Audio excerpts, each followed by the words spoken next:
Welcome back to the Icecrown Raid Guide. My name is Darksend, and in this video I will be covering our strategy for the Blood Prince Council, the first boss in the Crimson Hall.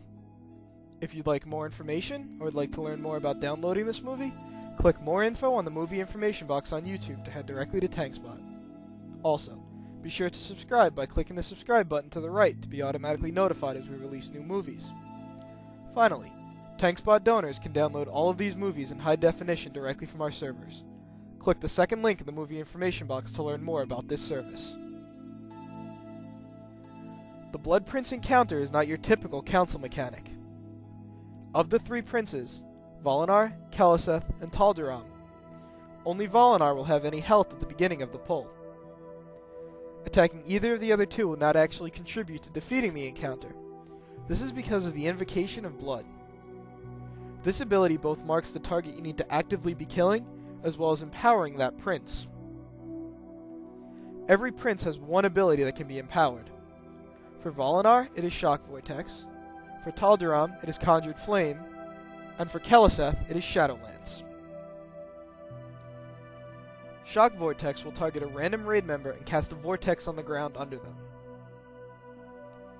As a ranged DPS or healer, try to position yourself so there is never one directly between yourself and Tal'Daram. I'll discuss why in a moment. The empowered Shock Vortex summons a vortex on every raid member within 30 yards.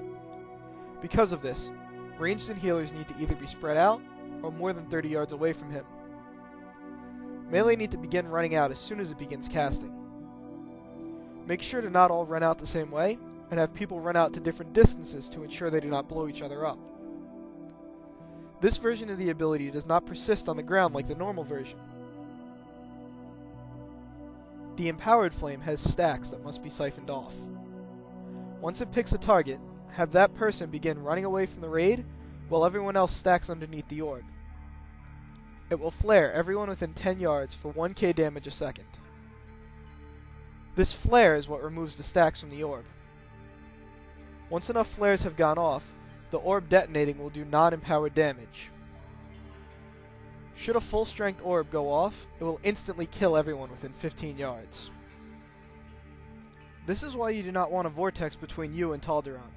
As the raid will not be able to follow the orb through the vortex, it will hit you at full strength.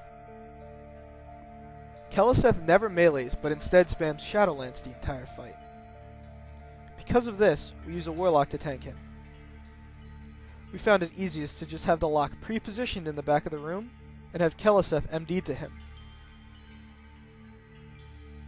Keleseth also summons orbs called Dark Nucleus. These adds will channel a debuff from the highest aggro target called Shadow Resonance.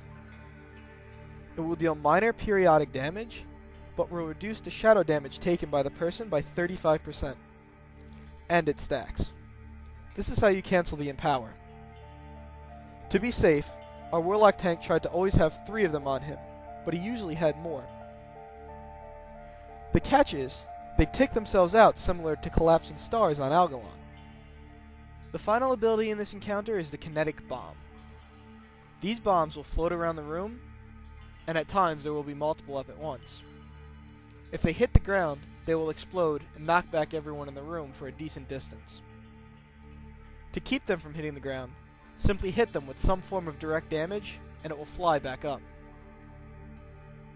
They will eventually despawn after a short time of being juggled. We had a range with assist, marking each one so people could keep track of which one they were assigned. When Volinar gets empowered a second time, he almost immediately started casting Empowered Vortex. Make sure melee are aware as we wiped on a previous attempt to several melee getting blown up at the exact same point as in this video. The reason for that was that the old Empower does not stop casting when the invocation switches, and as such, we had both an Empowered Flame Orb and an Empowered Shock Vortex go out at exactly the same time.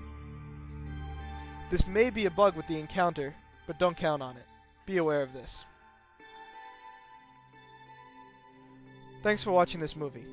As always, feel free to ask questions or add suggestions either here on YouTube or in the strategy thread at TankSpot.com. Good luck.